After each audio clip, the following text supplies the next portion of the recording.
This episode of Rules of Success is brought to you in part by Quit Trippin'. Quit Trippin' is a non-profit organization that for over 6 years has provided support for teens and young adults that are going through all sorts of life stressors. Quit Trippin' holds face-to-face support groups and events to help young people talk about what's going on in their life and connect with peers who can relate. In our culture, it's seen by some as taboo to reach out for assistance and help when life is at its most challenging. Quit Trippin' gives young people a safe place to be real about their struggles, then get the courage and information to change their life. Quit Trippin' is not counseling and doesn't focus on mental health. Instead, they focus on improving the social health of the youth. How does this apply to you? If you or your teens are seeking to connect and be a part of a support organization that promotes life, health, and happiness, visit quittrippin.org. QUITTRIPN.org. This episode of Rules of Success is also brought to you in part by Gnarly Nutrition. It could be argued that diet and supplementation are actually more important to a fit, healthy body than actual exercise. That's where Gnarly Nutrition steps in. With products that include BCAAs, whey protein, pre-workout powders, and meal replacements, Gnarly is committed to providing clean sports nutrition, period. You can be confident that Gnarly Nutrition products are blended with only superior, organic, non-GMO ingredients. With Gnarly, it's natural, healthy, and delicious. Go check out GoGnarly.com to get your stash. You know, there isn't going to come a time that practice is over and the game begins. Like, the game really begins at birth. But unfortunately, you know, we see many people now in their 30s, 40s, 50s. If I could just sign up for this program with Kevin Nations, if I could just listen to 5 more podcasts from Bryce, if I could just do this, if I could just do that. All we have is today. The past is already done with, and the future we can't play for. Every day is going down in the archive of my legacy, and if I want to be awesome, the only thing I have going on right now is this podcast. There isn't coming some magic day when practice is over and the game begins. The game's going right now. And we are back, full-length episode, Rules of Success. Friends, family, trusted associates, thank you so much for joining me once again on another week. I am truly honored for this episode that I'm presenting to you. My man Kevin Nations joined me, and if you don't know who Kevin Nations is, I really would recommend you find out. He legitimately casts a massive shadow over the consulting and the coaching industry. He's legitimately considered the Godfather of big ticket coaching. Anybody that's in that space at some level has been influenced by Kevin's work. That's not hyperbole, that's legitimate truth. He's been around for 13 and a half years at the time that this was produced. He's had some of the biggest name clients that you could imagine. I'm not going to say those names because out of respect to him and what we've discussed, but heavy-hitting guys work with Kevin Nations, and it shows. I feel really fortunate that he was willing to take some time and to have this chat with me. We discussed some really powerful things specific to his faith, family, fitness, finances mantra, his Chillionaire program, what he's been doing, and just the way to design your life. I mean, the nuggets that he drops throughout the course of the next hour are literally worth tens of thousands of dollars. If I was to put a value on what you're going to hear over the course of the next hour, it would be in that range, 5 figures easy. Kevin, he's an entrepreneur. He spent most of his life seeking to create value. One of the things that I have to say about the guy is that he's surprisingly accessible. He gives his phone number at the end of the interview where you can just call him. If you want to talk and reach out, tell him that you heard his interview on Rules of Success. That's truthfully how I was able to get him to be willing to appear on the show. We had an exchange on Facebook. He threw his number to me. We had a great chat. He's approachable. He's kind. He's sharp as a tack. And just one of the guys that you really want to listen to every word that he says because it can make an impact on your life, your business, all the important things. So wanted to say thank you, Kevin, for joining me for this hour. On the other side of this intro, we start the interview. I'll see you there. Hey, everybody. Welcome to the Rules of Success. We discuss the topics that help you see things in a different way. We talk balance in body, being, business, and relationships. A podcast about success? Yeah, that's us. Here's your host, Bryce Prescott. All right, we're back. Another full-length episode of Rules of Success. Thank you, my friends, family, and trusted associates for joining me once again. I'm really excited about today's conversation and interview. I've got Kevin Nations Chillionaire extraordinaire, and I guess the Godfather of big ticket coaching. Kevin, thank you so much for joining me on the show. I appreciate you being here. Hey, Bryce, thanks so much. I'm glad to be here. It's been good to kind of rope things. I've really enjoyed the several conversations we've had in the lead up to this. You've got such a unique perspective and take, and such a long history in the coaching and mentoring and big ticket sales industry that I'm really looking forward to diving in and hearing your take on some certain things. Before we get into that, though, I wanted to give those that possibly might not know about you and your program and the current efforts that you have. Could you give me a little bit of an insight on what your Chillionaire program is and the things you've been discussing lately with that program?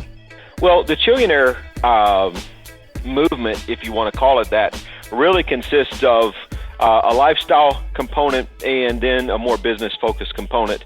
And I think that many of the reasons for businesses not working as well as they could is as much attributed to a lack of alignment in somebody's life as it is attributed to, a lack of lead gen or a lack of closing ability, et cetera. And so the Chillionaire program, matches both. I'll teach really quickly the core fundamentals of the Chillionaire lifestyle program because I think it undergirds everything. Zig Ziglar said one time, you got to be before you can do. You got to do before you can have. And so many people that I've observed in life, they want to have first. So they want to work really hard to have. And they're like, hey, when I have this amount of money, then I will work on doing better. I'll improve my quality of my life. I'll do things differently. I'll have time to spend with my kids. I'll have time to spend, with this and that. And then I'll be an even better person because I'll have bought a different way of doing. And unfortunately, that just goes against natural law. And Zig understood it.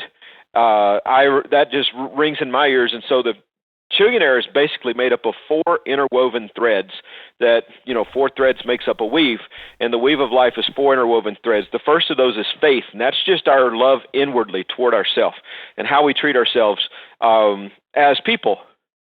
The second is how we love outwardly, how we, build our family. That's the other thread. They're all F words, by the way. And there are other F words that might not be so fun, but these are four cool F words. And family is not just, people who share your DNA, but it's your vendors, it's your mentors, it's your clients, it's everybody. And how we integrate that, and as closely as we can make, the people at the coffee shop, if they'll save us a table, if they're already making our coffee when we, when they see our car pull into the line, it's a lot different experience of life if all of that's happening and serving us, and a lot of that has to do with the way that we design it.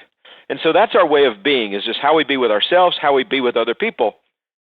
Fitness, a lot of people talk about fitness as having big biceps, a tight stomach and a cute butt. But fitness is, how fit is everything that we do in our life. And two questions that we ask in fitness is it a fit? And is it fit for use?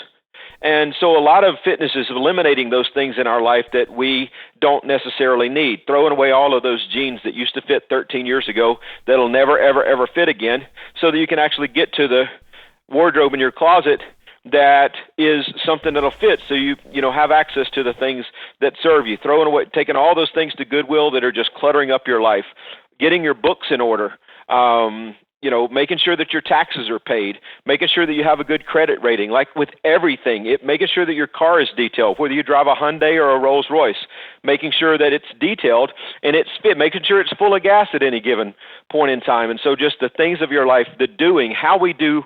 You and I just mentioned T. Harv Eker and the previews leading up to this. And one of the things that T. Harv said, among other people, how you do anything is how you do everything. Right, yeah. And so looking at the weakest link of our life and like, look, let's upgrade this and let's make sure that our home is clean. Let's make sure that it's the home we want. And so there's our fitness. Make sure that the things that we're doing are both a fit and they are fit for what we're doing in our lives. And then finally, from that, the Chillionaire premise is from that flows our having, and none of these is more important than all of these. So all of these have to work together, and the last one is our finances, and our financial well-being flows as much from our being and doing being in order the things that we have flows as much from that as it contributes to that. And so that's the premise of the Chillionaire life model. And the Chillionaire business kind of follows the same principle, just talks about different ways of running a business. But that's what the Chillionaire program is all about. Well, I love that. That's something that actually matches up quite nicely with the tone of why I started this specific podcast, Rules of Success. The balancing of 4 key areas: your body, your business, your being, and your relationships. I found that in to use your words, there's not one that's more important than the other. They all have a place. And so maybe that's the reason subconsciously I was so attracted to what you've been doing and the ideas that I've seen from you in Facebook and different things I've been exposed to is that there really is a need to address everything, even at the same time, and to have your priorities be aligned that way to have true success. That be, do, have model, I actually hadn't heard from it from Zig Ziglar. I was first introduced to that by Neil Donald Walsh in his book, Conversations with God, but it was very powerful and impactful, and I can tell that being a guiding principle of your program makes a big difference for those who are exposed to it. I wanted to back up a little bit, though. Now that we know a little bit about your Chillionaire program, I wanted to talk about you as a man and your history as an entrepreneur, your experiences leading up to this. And for all accounts, you seem like a natural sales guy. You're very easy to talk to, and you're very clear in how you describe your things. One of the questions that I ask most every guest of this show is this idea about the difference between nature and nurture. It seems like either people come to this world with a certain skill set or propensity that allows them to be successful entrepreneurs, or they're exposed to ways to make that easier, and that there's some sort of position in the middle where all entrepreneurs lie. And so specifically for you, how does that play into your childhood, your siblings, your parents? Where would you fall on that scale as far as being more, you came here with that sort of feeling and skill set, or it was something you had to develop over your life? Honestly, I don't know, but let's talk about both. Let's talk about the nurture part, okay? Because the nature part, no one else can do anything about anyway. Sure. So let's for sure talk about the nurture part. I grew up the grandson of 2 and the son of 1 Pentecostal preacher. And so I was around, and I say this with the utmost of love and respect, I was around, the world's best salespeople all the time, but they were selling people on changing their spiritual identity. I mean, the conversion, we talk about conversion in the sense of bringing people, into buying a mattress or buying a vacuum cleaner or buying some consulting, but the conversion of someone re-identifying spiritually is a huge conversion offer, sure, for someone to change their entire spiritual core identity and to promote that and to be someone who promotes that and who grows a church and who grows bringing new converts into that, thought process is a huge, and I say this with the utmost of love and respect, but that's a huge sale to make. And it's, it's something that those people who are promoting it, by and large, we won't talk about the outliers, but those people who are promoting religious conversion, by and large, I'd like to operate from the premise that those people really believe in what they're promoting as well. Sure, yeah. And so, I grew up watching people who are articulate and passionate and on a mission, selling and promoting in the least salesy way, one of the biggest sales of all times. And I got to see that, hour-long sales presentation, sometimes as many as 5 or 6 or 7 times a week from the time I was born. So whether I was born with it or whether I don't, I know at like 18 months old, laying under a church pew in Mississippi, that I really, really, really heard a lot of offers being made and saw a lot of conversions being made. And that informs a lot of the processes, whether I am operating in alignment with what I saw that being done, or whether I'm operating as a reaction, maybe not doing it exactly in that way. It still informs a lot of my sales processes even to this day. I can't imagine how it wouldn't. That's fascinating. A bit of backstory just between you and I actually served a religious-based mission in Brazil for several years when I was in my late teens, early 20s. And I found that connection of religion really does, and I echo your feelings. I say it with the utmost respect, even though that's not a part of my life anymore. I still look back at that time with fondness because I really did learn how to sell. And I hadn't connected those dots in a long time. The word conversion really does translate all across, whether it be sales or religion or whatever, and that a religious conversion is the ultimate conversion. That's a fascinating idea. Thank you for bringing that up. Yeah, and I'd submit it's it's absolutely a part of your life, whether you're actively participating in it or not, at this point. Something like that's almost impossible to extricate from your life once you've been there, done that. So I don't, actively participate in the religion that I grew up in, but I'll tell you what, I am absolutely, grateful for and happy for the opportunity to have had that exposure, because just that exposure and that tradition, which I'm honored to be a part of, has, made me a big part of the man that I am today. So I wouldn't trade it for anything. Yeah, I agree with you there. I've even, discussed the idea with my children and things that having there be isolated experiences like that, where you're put in a position to be rejected, you're put in a position to have to buy into what you're saying, to work through the demons that come with, being uncomfortable talking with people about things that are challenging and that are sometimes outside of the box. It really is a powerful exercise, and it seems there's a little bit of a common ground you and I share there. That's great.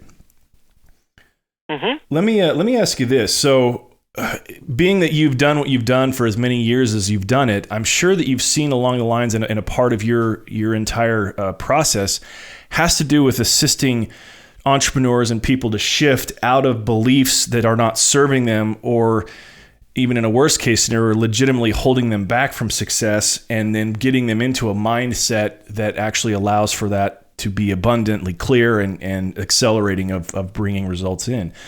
Specific to your upbringing and your experience as an individual and as an entrepreneur, is that something that you would be willing to share with us as far as a specific breakthrough or experience where you noticed that your head needed to get straight, and then the process that you were able to shed that limiting belief and transform out of it? I think one of the most important reminders that I get on a consistent basis, and I don't remember the one time that it happened or the single breakthrough when it happened, but I can tell you that one of the things that I heard as I started entering into my adult years that just really struck me super hard was the fact, and I don't even know who to attribute this to, but somebody shared at one point, there's no practice life. And, that every day we're just living.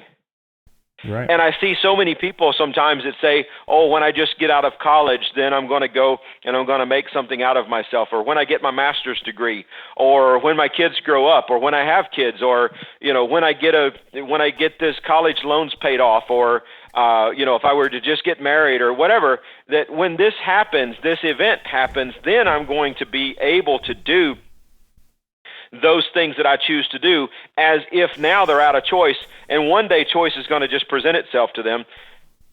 And it really brought me to, the mindset and the understanding of, really what we have is what we have.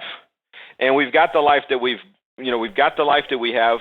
And, there isn't going to come a time that practice is over and the game begins. Like, the game really begins at birth.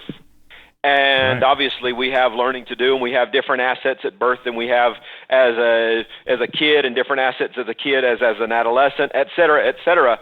But unfortunately, we see many people now in their 30s, 40s, 50s. If I could just sign up for this program with Kevin Nations, if I could just listen to 5 more podcasts from Bryce, if I could just do this, if I could just do that, or, if only I didn't live in Mississippi because it's so depressed, or if only I didn't live in New York because it's so fast-paced and so competitive, if only I wasn't fat, if only I wasn't thin, if only I wasn't a woman, if only they didn't, wasn't born African American, and the challenge is, when a Republican gets elected into office, everything's going to change. When a Democrat gets elected into office, if we can just get this person, to lead us, then everything will change. And interestingly enough, like, all we have is today. The past is already done with, and the future we can't play for. And so, it gave me the importance of knowing that every day I've got to sign off at the end of the day, almost like a newscaster, whereas Kevin Nation signing off. every day I've got to sign off at the end of my day. And my question isn't, when is the time going to come? Or, am I building some massively great future for myself? Although, I'm happy to reflect and be grateful for the past and also look for opportunities to change. And I'm also happy to plan for, maybe prepare for doing some things in the future that, I can't necessarily execute on today, but realizing that every day is going down in the archive of my legacy. And if I want to be awesome, the only thing I have going on right now is this podcast. So I should be fully present and play that to the maximum of its ability. And when we're done, I'll go do something else today, as will you.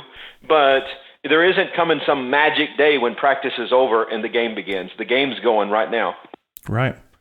Well, that opens up a door that I wanted to bring up. There was a time several weeks ago, you and I were talking offline, and you were sharing a story about how there was a sales trainer that you were associated with that just really let you crash and burn in a sales meeting, and how it was one of the most effective things that you could have experienced because it allowed you to see what was good and what wasn't good.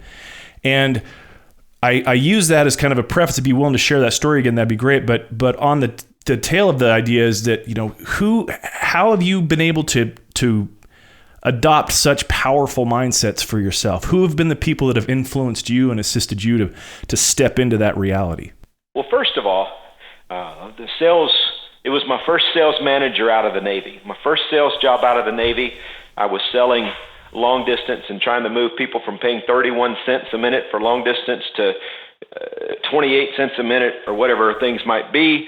And I know that really dates me because, now everybody can call free over IP telephony and there is no such thing. But in the early 90s is when this happened. That type of thing didn't exist. And if you wanted to pick up and call from, Florida to New York, you were going to pay a per minute charge for your phone calls. And I went to an insurance company. My sales manager's name was Marvin. And we went out and I did a great job.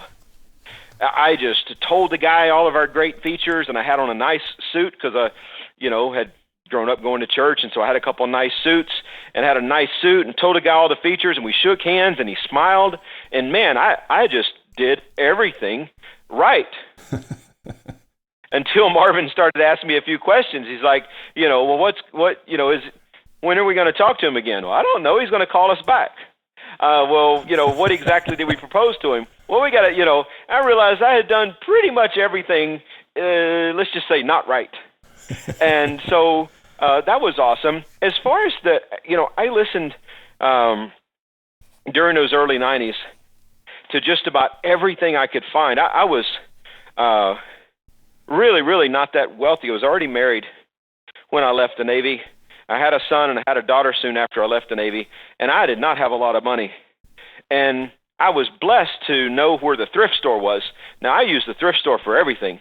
I bought my furniture at the thrift. I bought my clothes at the thrift. So I wanted to provide well for my family. So everything I got at the thrift. But the most important thing I found was in the back of the thrift, they had, cassettes in clamshell cases. They had cassette series on all kinds of personal development. And those things started really, shifting my life from the well-known things, Earl Nightingale, to things that no one had ever heard of. They were the most off-the-wall things that probably should have ended up in a thrift store, but they had gems in them. And as I was driving all around Jacksonville, Florida, and then later on Charleston, West Virginia, and beyond, those things really began to inform me. Today, most of the things that I read are hundreds and hundreds and hundreds of years old. Things like Machiavelli, The Prince, is like a really big insight on just being truthful to who you are, whether that's socially accepted or not. Bautista Castiglione, The Way of the Courtier, talks a whole lot about not necessarily fronting all of your skills. A lot of the texts and the things that I read and a lot of the mentors I have probably been dead about 500 years, but they have a lot to teach us. That's fascinating. Machiavelli is one of your mentors. I love it. Well, I don't know if he'll claim me, but I'll claim him.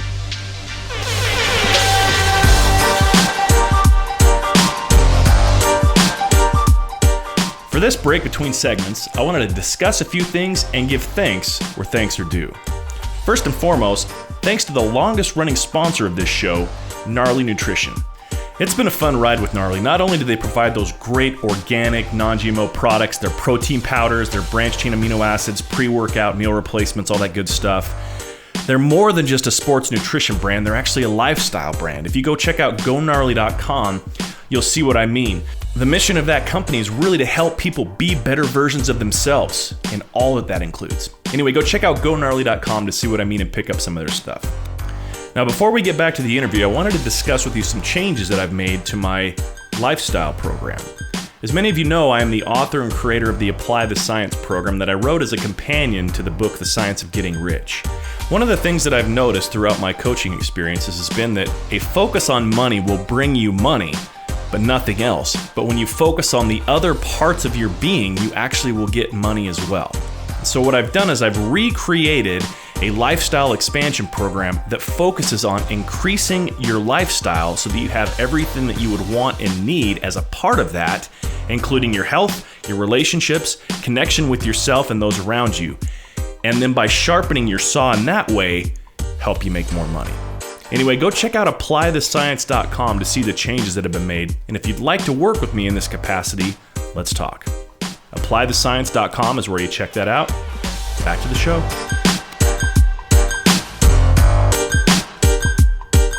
All right, second segment.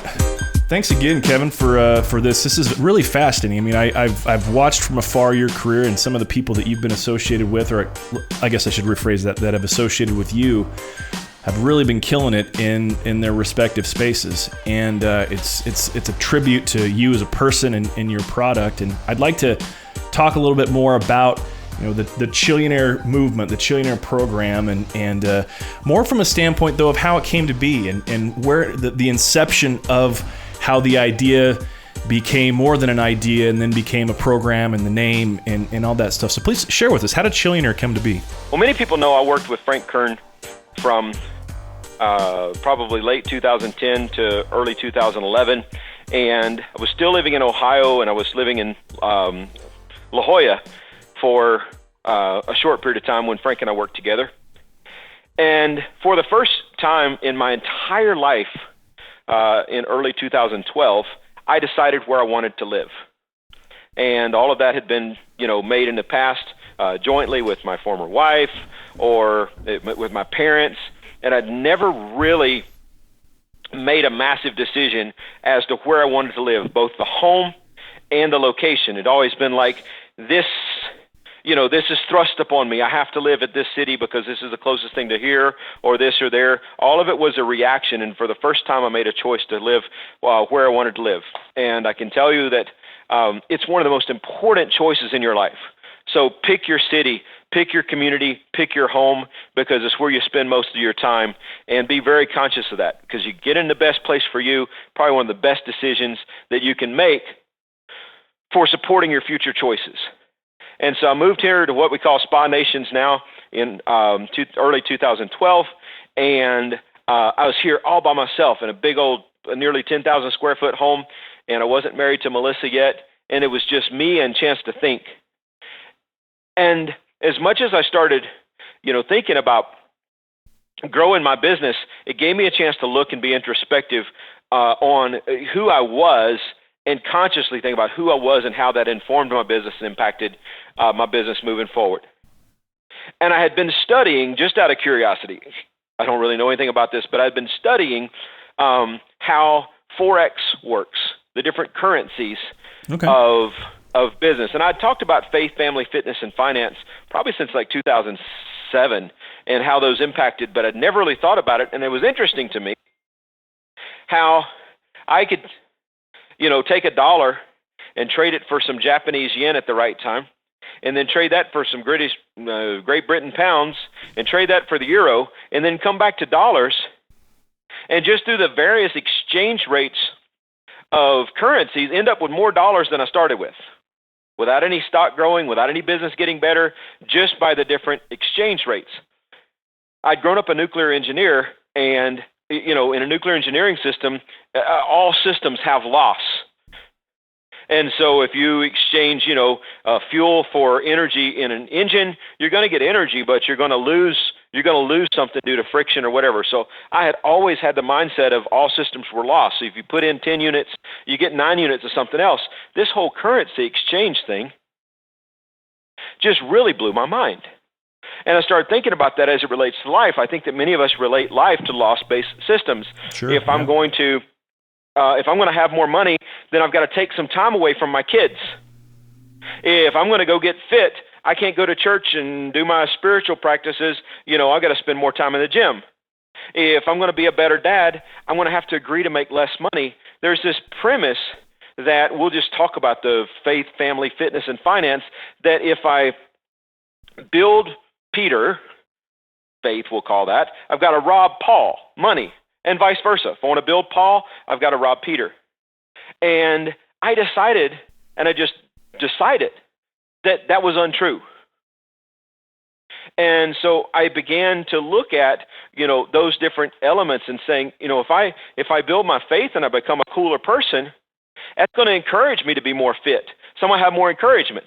If I'm more fit and I stand in front of a room as, somebody who's really fit and got good skin and standing there happily and proudly, I'm going to convert more clients than if I stand in front of the room as a big old slob. And, if I have more money, I can, buy better nutrition. And so I just decided that all of those areas of life, rather than being enemies of each other, supported each other. And I started measuring what I called 10 currencies, and I just made those totally up. It's just 10 things I wanted to measure. And every week on Sunday, I would jot down the 10 currencies I had decided that I wanted to measure that fit into those 4 areas, and just started trying to improve each of those in the week going forward without thinking I needed to trade anything else. And that really, I think, was the biggest catalyst to, I wasn't that known before then. I'm still not that known, but I wasn't that known before then. And I operated with a lot of, I had some cool information about how to sell stuff. And I had a lot of information, about how to help people in certain areas. But at that time,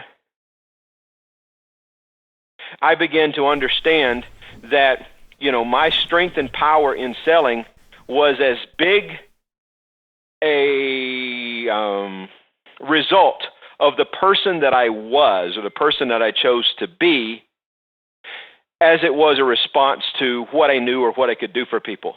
And that big shift, I think, changed the course of my business and a lot of businesses forever.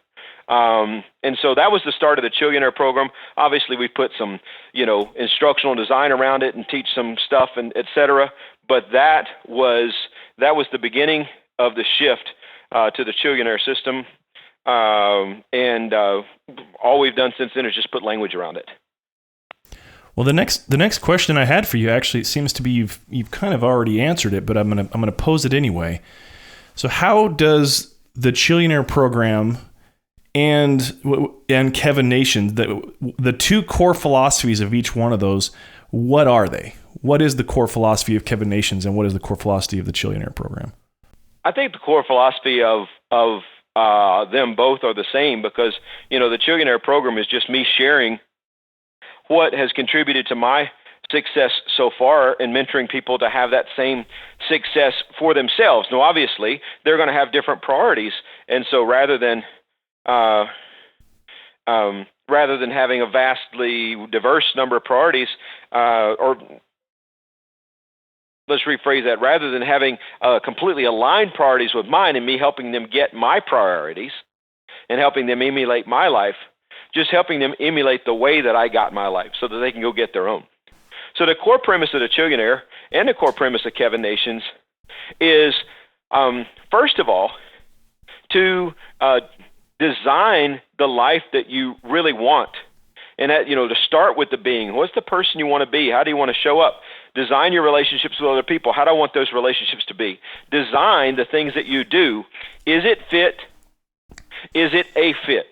If it's not a fit, discard it. If it is a fit, or if it's a fit, if it fits, but if it's not a fit, then you need to, improve it.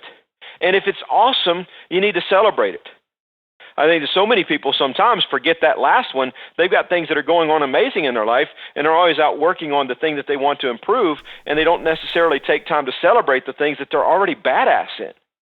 Whether that's their wife, their kids, themselves, their own level of fitness, they're always so focused on the things that they're, they want to improve. They don't take the time to celebrate and to reward those things that are really, really awesome. So the core of both of those is just deciding the person I want to be, deciding specifically the way that I want to do what I do, whether it's my books, my taxes, my home, my cars, my body, my closet, my everything, conscious design of those things, and then designing my, financial life from a position of having my being and doing in order, rather than thinking that I'm going to have some, ad hoc being and doing part of life, and that somehow I'm going to make enough money that I can buy back doing better and being a better person.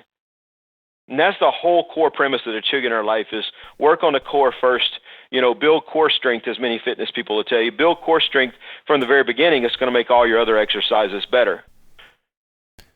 So when you discuss this, designing your life, which side of the coin does it fall on? Is it the essence or is it the form that gets the attention? Can you restate that question or go a little bit deeper? Sure. The question is basically, is it the essence of the form that we focus on when we're designing this life as you described it? And what I mean specifically that is it that it exactly has to be, as an example, does it exactly have to be a Ferrari? Or is it that I want an exotic sports car? Or is it even deeper than that? Is it that I want the freedom to be able to go drive something that's luxurious, that the wind blows through my hair, and that's because it's an extension of this part of my leisure that's important to me? So I don't know if I'm effectively describing that kind of line down the sand, but we're designing the feeling of what we want our life to be, or are we designing the actual form of what we want our life to be? Where in that scale is where you have your clients' focus? Well, that depends on their current level of clarity. I mean, for some people, they might know because when they were 5 years old, they saw Bill Smith drive down the streets of Richmond, Indiana in a Ferrari, and they said, one day I will have a Ferrari, a red one with tan interior. And for that man or woman, it might be that is the absolute thing they need to do. For others, it might be a little bit more open-ended. And so I think that, the essence or the form will really depend on what your own personal level of clarity is. I think what's important is that that people really, really seek to know what they truly want, and that is what's so important. I just posted at the time we made this recording. I just posted a post on Facebook in the last day or two about a gentleman who was giving a commencement speech. And one of the things, I'm actually trying to go find that right now, but one of the things that he shared, give me just a moment, I will try to find this. So the gentleman was one of the voices on The Simpsons, and he was giving a commencement speech to Tufts University. If you guys want to Google this, it's really awesome. I don't have the guy's name. Hank Azariah, an actor, Tufts class of 1987. There you go, Hank. Thanks for sharing. And one of the things that I took from his speech, and here's a quote from Hank: at the end of the day, what's right for somebody else, even if that somebody else is most of society, may not be right for you. And that's just the essence of a Chillionaire, is that I think that so many people want a Ferrari because it'd be cool if Bryce saw them in a Ferrari. Or they want a Rolls Royce because if they bought a Rolls Royce, they could impress Kevin Nations or their own clients or whatever. And they never stop to think, what do I really, truly want? And whether that's essence or form or specificity, in relation to your question, I think that's less relevant than, is it what is what you're pursuing what you really want? Stephen Covey said something that has haunted me to this day. One time he said, so many people get all the way to the top of the ladder of success and find out that it's leaning against the wrong building. It's a great quote. And so when you climb the ladder of success, make sure that what's at the top of that mountain or the top of that building or whatever the hell you're leaning your ladder against, make sure when you get there, that's a destination that you want, and that what you want out of life is not just more. And make sure you're going towards some, and it's not to say that if you get to a pinnacle, you couldn't grow to another pinnacle, couldn't grow beyond that. But make sure that we don't want more just for the sake of wanting more. That we clearly define, how fit do I want to be? Like, what body fat would be something I'd be happy with? What net worth would I be happy with? And if you get there and you see a way to make it more, that's fine. But design your life, and I think the core of the Chillionaire program is, being happy with the person you've become, being happy with the things that you're doing, and being happy with the things that you have, all the while designing your life so that you can, work to become more enlightened, more powerful, more clear, and to go for more if you want that, but making sure that the things that you're going for more in those areas truly are growth to you, rather than just something to impress your mentor, your students, your family, or to make your ex-wife jealous or somebody you grew up in, high school with jealous or whatever. Make sure it really advances what you've decided that success is. You've touched upon something that I think is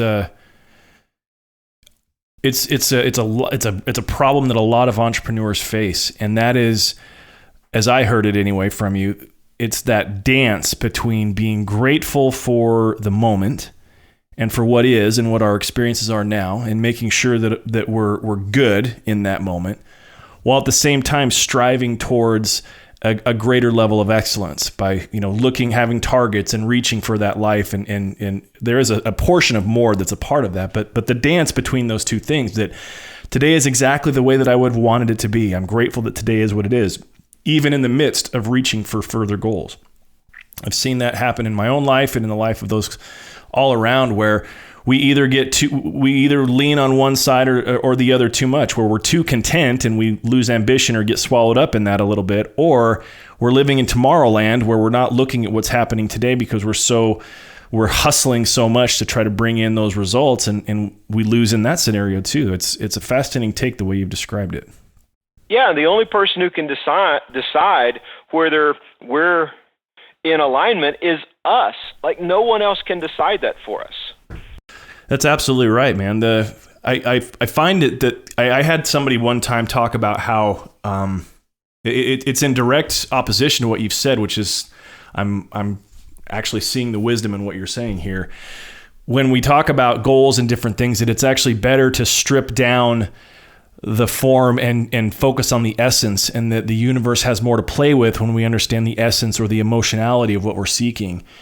And as I'm listening to what you're saying, I had this thought come to my mind that it's actually kind of lazy to do it that way. It takes more effort to do both, to have the essence and the form be exact in the design of our life. What would be your take on that? Well, one of the things that I think is a misnomer for people are goals are simply maps. Goals is not the gold at the end of the rainbow. Goal is a map to the gold. And I see so many people treating a goal as an asset. And you're like, what are you doing in your business? Oh, I'm designing a $5 million business, and I'm going to be working with Kevin Nations and Bryce and, mentor this and mentor that. And I'm going to be, it's like, no, what are you doing now? And then they bring out, I'm going to buy a Ferrari one day. And they treat the goal itself as if it were an asset. Yeah. And so, I think that how that question relates to my premise is, we are driven by our goals, we're directed by our goals, and we're informed by our goals, but simply having amazing goals, all goals are is a list of things that you don't have the balls or the courage or the time to have done yet. And so it's really incumbent upon us to make those come true. And, you see people year after year after year tossing around those same goals as if it's going to one day happen. And it's like, at some point you've got to just acknowledge that, no, it's not going to happen, because you're not going to make it happen, because, everything that I've observed is just a demonstration of someone who doesn't make things happen. You've gotten so much fulfillment by the goal itself that you've refused to be responsible for getting there. And, I'm a very, very, very, and I know other people teach the exact opposite of this. And so I encourage you to just take this and, put it into your mind. But I'm a very, very opponent, there's a good word, of like long-term vision boards. Like if you put something down, then go, decide right then how you're going to go and make that happen, or how you're going to make the progress toward that in a predictable fashion. It's not one day, I will have this, but literally, and some things, a few years ago, I hired a nutritionist and I lost like 33 pounds in 42 days. Well, I couldn't lose that 33 pounds in one day. But the moment I decided, what body fat and what ending weight I was going to be at, then every day I made the maximum progress toward that was possible. And it wasn't just like, here's a picture of a Calvin Klein underwear model, and one of these days, things are going to align and this is going to happen. One of these days I'm going to be a millionaire. Well, if that's going to happen, then map it out and find out exactly what is the maximum, linear direction toward that and the fastest speed along that vector that you can put, rather than somehow walking around and getting an endorphin rush from showing your friends the picture of what you're going to be one day and never ever getting the thing or the outcome. Yeah. As I listen to what you're saying, it seems that all of the work that it takes to get there is the work of clarity, of deciding what that is. And that once you're able to have that conversation with yourself and be real about what is, that's the starting point towards being able to experience that and just to get over the stories. Would you agree with that? Absolutely. And to refuse to let yourself be paid off by telling the stories about what you're going to do one day. Clarity, you mentioned the word decision, and decision comes from, two words in Latin, de and cere. And so to decide is an incision is cutting into, a decision is cutting off. And decision is so much more about what you're leaving behind than what you're taking on. When you decide that you're going to be an ideal body weight, then you're leaving aside, everything that's not on your meal plan. When you decide that you're going to be a millionaire, then you're leaving aside everything that would have you playing smaller and running around and just being, fulfilled anymore by talking about it or hanging out with people who are not yet there and who haven't done the work to be there, but like having conversations about it. If you want to have a real, Panerai watch, you don't go get a fake one and wear it until you get there. I tell a joke a lot of times that I actually ran into the guy. This is just a joke, but I ran into the guy who invented the phrase "fake it till you make it," and turns out he's still making it, or still faking it. I can't even tell it right. He's still faking it. I can't even tell the story right. But so many people front that they've already arrived as if that's going to happen, and the only way to arrive is to look in your life and find all the things that are not contributing to the actual outcome and eliminate those from your life, not pretending like, that if you just pretend that one day that your reality is going to come into your pretentious life. I don't see life happening that way. And so without judgment, pursuing something is about having clarity about what you want, and then looking, as much as you're looking at the path there, even more importantly to me, is looking at all the things that you're doing that's not taking you there and working to remove those from your life. Preach, brother. This is something that I've noticed a lot with in my own life and in the life of sometimes even some of my clients and whatnot is this: everything that you're saying is spot on from the vantage point of you've got to be the inventory that we take of ourselves has to be real. It has to be authentic. We can't be, I loved the phrase that you said that you can't be bought off in the idea of talking about your goals. We get wound up in the what can be, and we start to think that, that's actually real when it's not. It's not a self-deprecating move by any means, but it's more of just being able to recognize where things are really at. Quick personal story. I was introduced to this process by a good friend of mine who just so happens to be a clinical therapist, and he works with a lot of teenage kids and does he founded this nonprofit organization called Quit Trippin', which is kind of a teenage outreach program that gives kids a chance to have assistance in their family and to have mentors and things to help them to navigate sometimes challenging lifestyles, or not lifestyles, but lives that they have.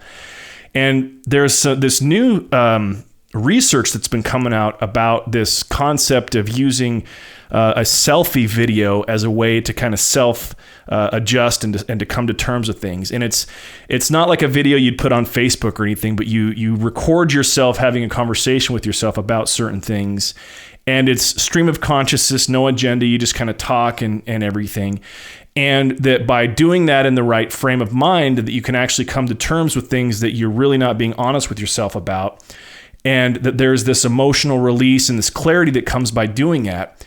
And then by rewatching that video on your own, up to a day later, that this feeling of self-acceptance and appreciation comes in as you see yourself from a different vantage point, working through something to which you've already experienced the beneficial outcome of clarity after. And so there's self-love, and there's a feeling of just respect and response and integrity there. And that a lot of, this guy's been doing a lot of research about what this can actually produce when it comes to adults and children alike. And it's very, very powerful. Anyway, I tried it myself, and I had this conversation with myself while I was doing it about a specific mindset that I'd been struggling with, where I'd been trying to convince myself that I actually had a success-based mindset. And as I'm talking myself through this, I was able to look myself in the face literally and be like, actually, you don't, man. Like, these thoughts go here, like this isn't supportive. And admitting that to myself was so powerful that I can pinpoint back to where changes had happened in my life and in my business and in the different projects I had based on just coming to terms with what was real. And now having that as an honest assessment, I can make adjustments for that so that I get out of it instead of trying to convince myself that it wasn't the case. Everything that I'm hearing for you has to do with that. You've got to be real with yourself. You've got to start at a point where there's no fluff or story. You're exposed, you're raw, and then from there you can build upon it. Yeah, I think two elements of that. One from the Bible, it's been stated in the Bible that you would know someone by their fruit. And then just from the playground, growing up in middle school, people will say that your actions are speaking so loud I can't hear a word you're saying. Both of those two analogies say the same thing. And so many people are living, I forget his name, but like the uncle on Napoleon Dynamite, who is still living the fact that, Uncle Rico, they're still living the Uncle Rico life, where it's like, back in high school, I was the, this, or they're living in the future. One of these days, and I see guys with Ferraris on their Facebook timelines, and it's like, you're not getting any closer to having a Ferrari by putting a Ferrari on your Facebook timeline, unless you're wanting the courage and the commitment to go buy that thing next week.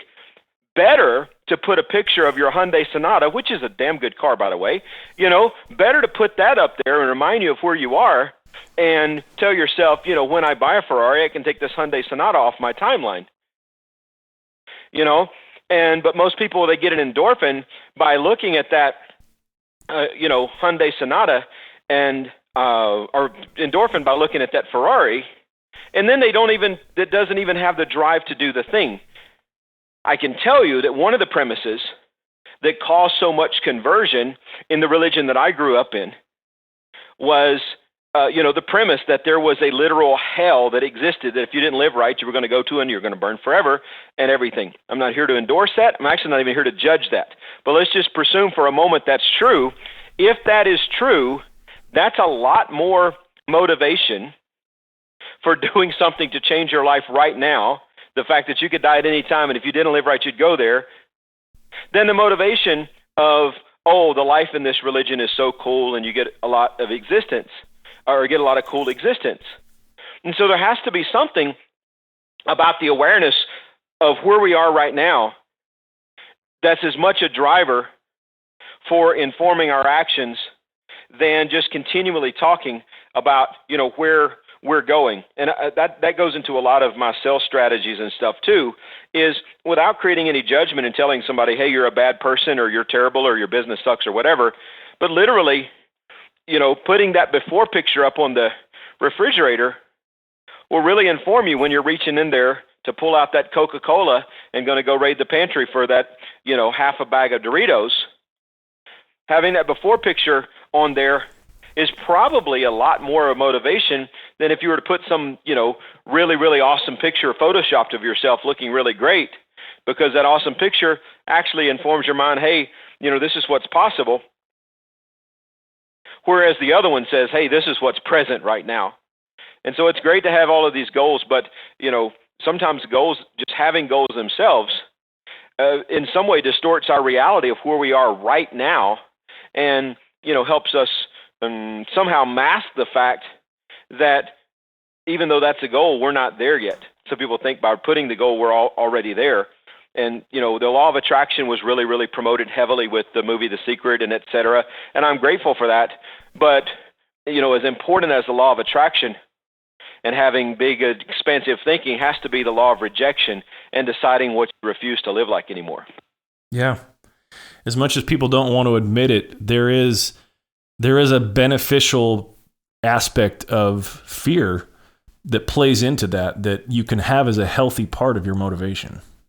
My opinion, anyway.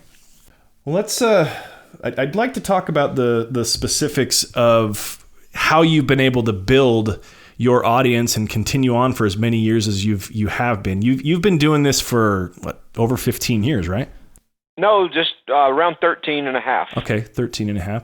So what has been, in that time, what would you consider to be your biggest success? My biggest success is learning how to, I'll call it curate. There's a big word.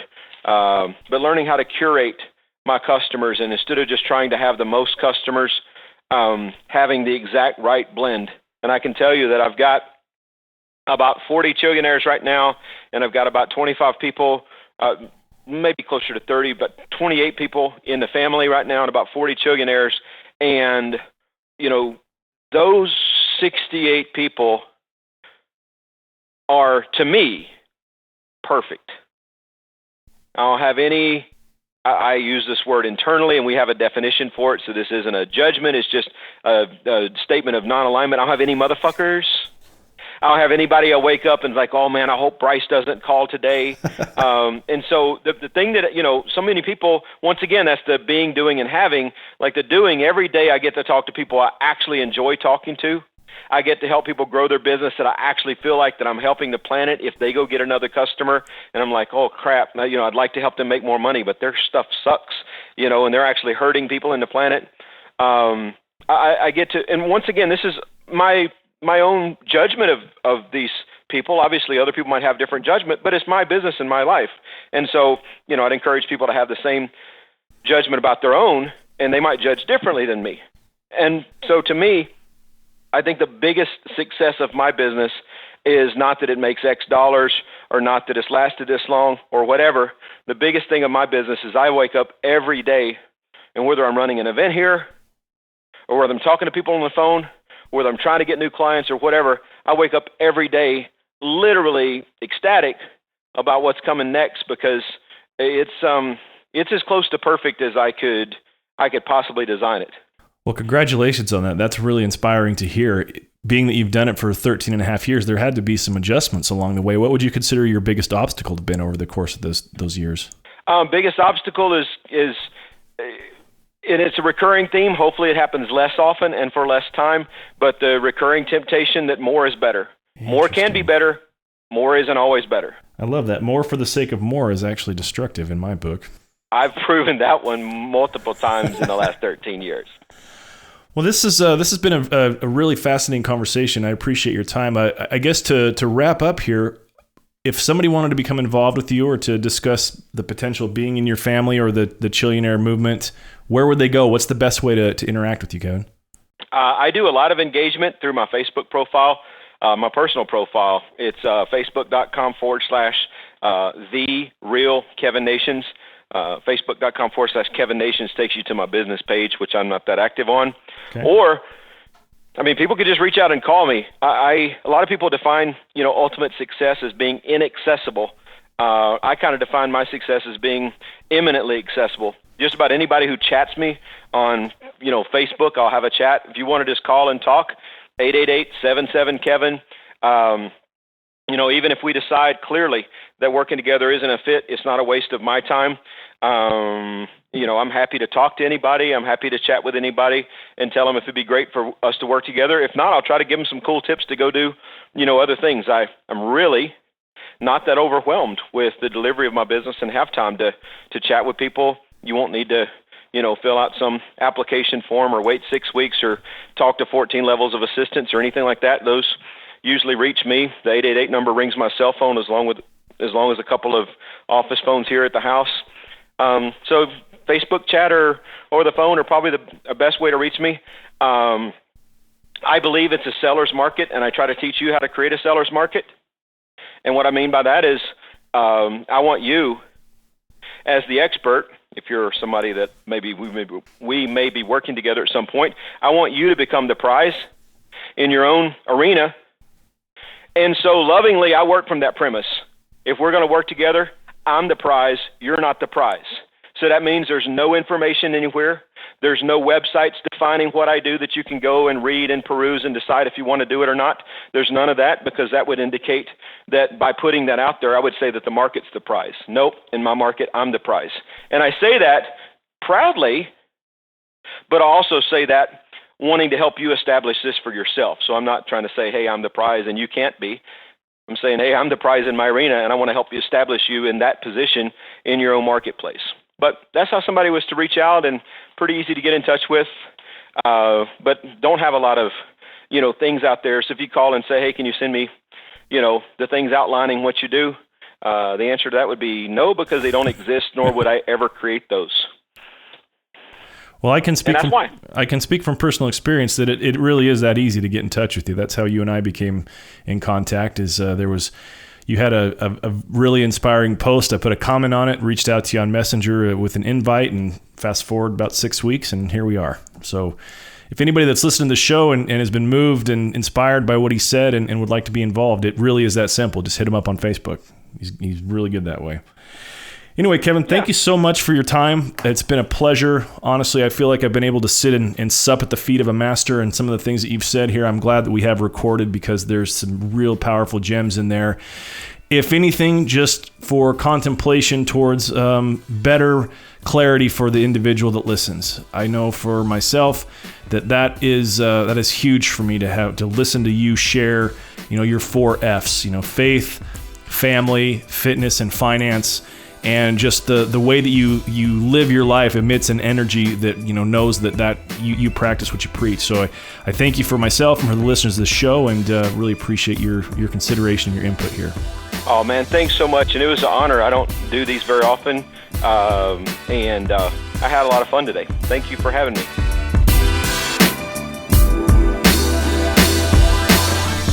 Hey, what's going on, everyone? It's Trent Outson, aka 6 Cents.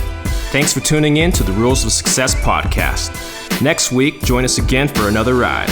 In the meantime, make sure to reach out to us on social media. To tweet our host directly, try @IamMrPrescott, or check out our website at rulesofsuccess.us. Until next time, take it a day at a time.